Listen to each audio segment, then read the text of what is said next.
Hey yo, what's up friends? When it comes to the cheekiest rappers in hip-hop history, one rapper is clearly number one for me. That rapper is Tekashi 6ix9ine, because he has been using social media since the beginning of his career to diss or expose other rappers. And in 2007 and 2008, he was able to become one of the most successful rappers from New York, until he went to prison. After his release, his hype was even bigger, and he broke record after record. But then, it suddenly became very quiet around 6ix9ine, and the only time you heard from him was when he made negative headlines again. That's why we're taking a look at 6ix9ine's fall today.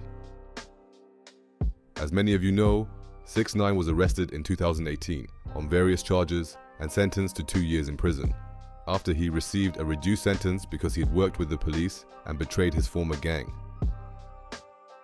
But despite his prison sentence, 6ix9ine was released early from prison in April 2020 after 13 months and had to spend the rest of his sentence under house arrest.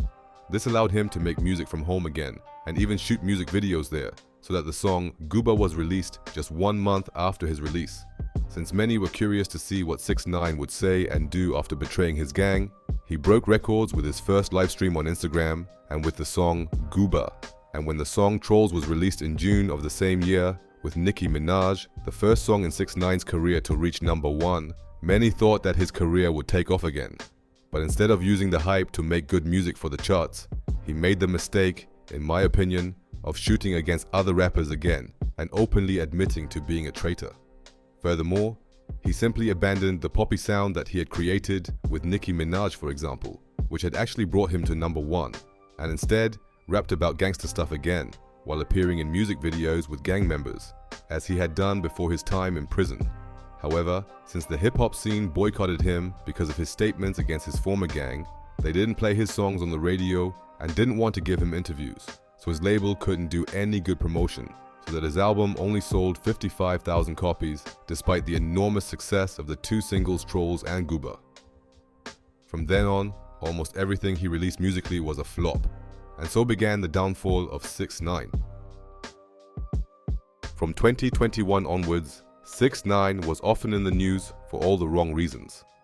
It started in February 2021, when 6ix9ine was in a strip club in Miami, where a man called him a rat. In response, 6ix9ine threw his champagne bottle at him, accidentally hitting a dancer who suffered a significant head injury. As a result, she sued 6ix9ine for $9.8 million in damages and even won the case in 2023. However, his lawyer appealed, so 6ix9ine has not yet had to pay the sum. Nevertheless, 2023 became the year in which 6ix9ine received a number of negative headlines. In March, he was attacked by several men while training at a gym in Florida and had to be taken to hospital with facial injuries. In June 2023, 6ix9ine was pulled over in Florida for speeding. During the check, the officers discovered that his vehicle was not properly registered, that he was driving without valid insurance, and that he did not have a valid driving license, which is why he was due to appear in court in July. However, he did not appear for the court date, so the judge issued a warrant for his arrest, and he was arrested in Florida in August. However, he only spent a short time in custody and was released after posting bail. As life in America became increasingly difficult for him, he often flew to the Dominican Republic, where he started making Spanish music and met a singer named Yailin, who he started dating. However, the relationship between the two was very toxic, which is why 6ix9ine also came into conflict with the law in the Dominican Republic on several occasions. In October 2023, he was arrested after being accused of assaulting 2 music producers in a studio out of jealousy because they were working with Yailin. Just 2 months later, in December, an argument between the two escalated so much that 6ix9ine had to call the police this time after Yailin attacked him with a piece of wood and damaged his vehicles. Yailin was arrested as a result and released a short time later after paying a $9,000 bail, so the drama continued. In January 2024, 6ix9ine was arrested and charged with domestic violence, which is why he spent a week in custody and was then released on probation. However, he was arrested again in October in New York for violating the terms of his supervised release. He had traveled without permission, missed drug tests, and then tested positive for means. A judge subsequently sentenced him to 45 days in prison. He was released from custody in November, and since then, things have been a bit quieter around him. But 6ix9ine also seems to be a very heartless person in interpersonal relationships. After he broke up with Yailin, he is said to have leaked very intimate videos of her, which is why she sued him for $1 million in damages.